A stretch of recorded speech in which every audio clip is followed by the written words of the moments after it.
पहला कुरिन्थियों बाब नंबर 15। मसीह का जी उठना। भाइयों, मैं आपकी तवज्जो उस खुशखबरी की तरफ दिलाता हूँ जो मैंने आपको सुनाई। वही खुशखबरी जिसे आपने कबूल किया और जिस पर आप कायम भी हैं। इसी पैगाम के वसीले से आपको नजात मिलती है। शर्त यह है कि आप वो बातें जूं की तूं थामे रखें जिस तरह मैंने आप तक पहुंचाई है। बेशक ये बात इस पर मुनहसर है कि आपका ईमान लाना बेमकसद नहीं था, क्योंकि मैंने इस पर खास जोर दिया कि वही कुछ आपके सुपर्द करूं जो मुझे भी मिला है, ये कि मसीह ने पाक नविश्तों के मुताबिक हमारे गुनाहों की खातिर अपनी जान दी। फिर वो दफन हुआ और तीसरे दिन पाक नविश्तों के मुताबिक जी उठा। वो पतरस को दिखाई दिया, फिर 12 शागिर्दों को। इसके बाद वो एक ही वक्त 500 से ज्यादा भाइयों पर जाहिर हुआ। उनमें से बेशतर अब तक जिंदा हैं, अगरचे चंद एक इंतकाल कर चुके हैं। फिर याकूब ने उसे देखा, फिर तमाम रसूलों ने, और सबके बाद वो मुझ पर भी जाहिर हुआ, मुझ पर जो गोया कबल अज वक्त पैदा हुआ, क्योंकि रसूलों में मेरा दर्जा सबसे छोटा है, बल्कि मैं तो रसूल कहलाने के भी लायक नहीं, इसलिए कि मैंने खुदा की जमात को ईज़ा पहुंचाई। लेकिन मैं जो कुछ हूँ खुदा के फजल ही से हूँ, और जो फजल उसने मुझ पर किया वो बेअसर न रहा, क्योंकि मैंने उन सबसे ज्यादा जानफिशानी से काम किया है। अलबत्ता ये काम मैंने खुद नहीं बल्कि खुदा के फजल ने किया है जो मेरे साथ था। खैर, ये काम मैंने किया या उन्होंने, हम सब उसी पैगाम की मनादी करते हैं जिस पर आप ईमान लाए हैं। जी उठने पर एतराज। अब मुझे ये बताएं, हम तो मनादी करते हैं कि मसीह मुर्दों में से जी उठा है, तो फिर आप में से कुछ लोग कैसे कह सकते हैं कि मुर्दे जी नहीं उठते? अगर मुर्दे जी नहीं उठते तो मतलब ये हुआ कि मसीह भी नहीं जी उठा, और अगर मसीह जी नहीं उठा तो फिर हमारी मनादी अबस होती और आपका ईमान लाना भी बेफायदा होता। नीज हम खुदा के बारे में झूठे गवाह साबित होते, क्योंकि हम गवाही देते हैं कि खुदा ने मसीह को जिंदा किया, जबकि अगर वाकई मुर्दे नहीं जी उठते तो वो भी जिंदा नहीं हुआ। गरज अगर मुर्दे जी नहीं उठते तो फिर मसीह भी नहीं जी उठा, और अगर मसीह नहीं जी उठा तो आपका ईमान बेफायदा है और आप अब तक अपने गुनाहों में गिरफ्तार हैं। हाँ, इसके मुताबिक जिन्होंने मसीह में होते हुए इंतकाल किया है वो सब हलाक हो गए हैं। चनाचे अगर मसीह पर हमारी उम्मीद सिर्फ इसी जिंदगी तक महदूद है तो हम इंसानों में सबसे ज्यादा काबिल रहम हैं। मसीह वाकई जी उठा है, लेकिन मसीह वाकई मुर्दों में से जी उठा है। वो इंतकाल किए हुओं की फसल का पहला फल है। चूंकि इंसान के वसीले से मौत आई, इसलिए इंसान ही के वसीले से मुर्दों के जी उठने की भी राह खुली। जिस तरह सब इसलिए मरते हैं कि वो आदम के फर्जंद है, उसी तरह सब जिंदा किए जाएंगे जो मसीह के हैं। लेकिन जी उठने की एक तरतीब है। मसीह तो फसल के पहले फल की हैसियत से जी उठ चुका है, जबकि उसके लोग उस वक्त जी उठेंगे जब वो वापस आएगा। इसके बाद खात्मा होगा, तब हर हुकूमत, इख्तियार और कुव्वत को नीस्त करके वो बादशाही को खुदा बाप के हवाले कर देगा, क्योंकि लाजिम है कि मसीह उस वक्त तक हुकूमत करे जब तक खुदा तमाम दुश्मनों को उसके पाँवों के नीचे न कर दे। आखिरी दुश्मन जिसे नीस्त किया जाएगा मौत होगी, क्योंकि खुदा के बारे में कलाम मुकद्दस में लिखा है, उसने सब कुछ उस यानी मसीह के पाँवों के नीचे कर दिया। जब कहा गया है कि सब कुछ मसीह के मातहत कर दिया गया है, तो जाहिर है कि इसमें खुदा शामिल नहीं जिसने सब कुछ मसीह के तहत किया है।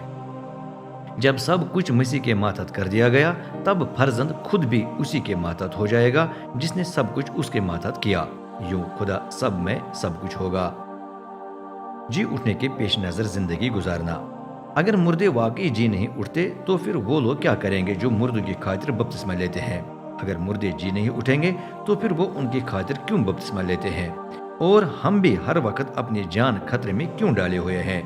भाइयों, मैं रोजाना मरता हूँ, ये बात उतनी ही यकीनी है जितनी ये कि आप हमारे खुदावंद मसीह ईसा में मेरा फख्र है।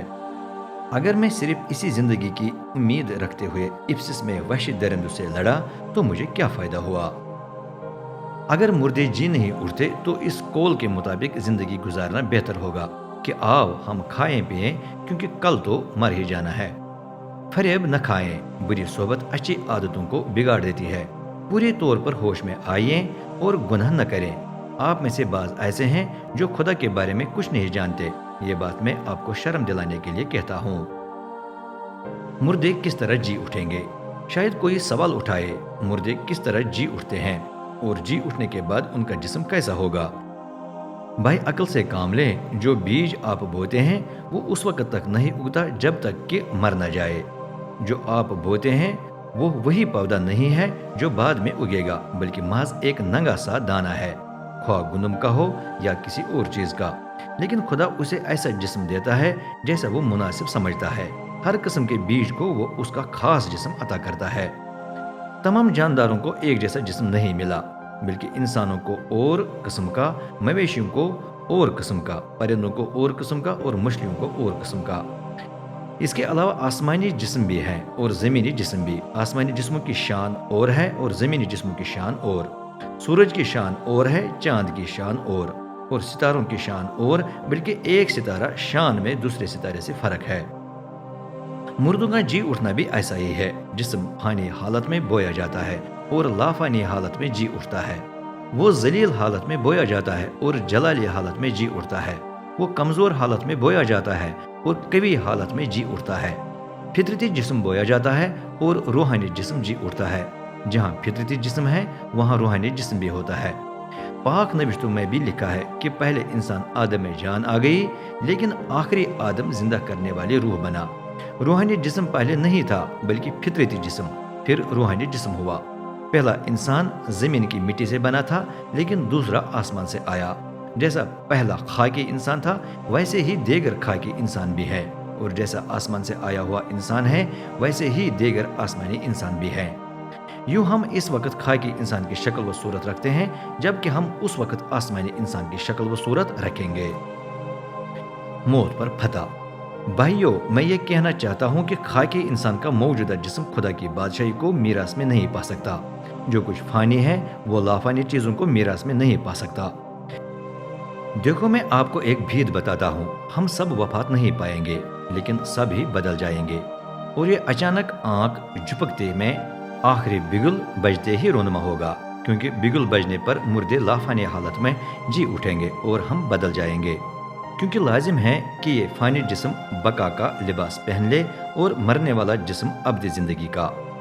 जब इस फानी और मरने वाले जिस्म ने बका और अब्दी जिंदगी का लिबास पहन लिया होगा, तो फिर वो कलाम पूरा होगा जो पाक नबिश्त में लिखा है कि मौत इलाही फतह का लुकमा हो गई है। ए मौत, तेरी फतह कहाँ रही? ए मौत, तेरा ढंक कहाँ रहा? मौत का ढंक गुनाह है और गुनाह शरीयत से तकवीत पाता है, लेकिन खुदा का शुक्र है जो हमें हमारे खुदावंद ईसा मसीह के वसीले से फतह बख्शता है। गरज मेरे प्यारे भाइयों, मजबूत बने रहें। कोई चीज आपको डामाडोल न कर दे। हमेशा खुदावंद की खिदमत जान फिशानी से करें, ये जानते हुए कि खुदावंद के लिए आपकी मेहनत व मशक्कत रायगा नहीं जाएगी।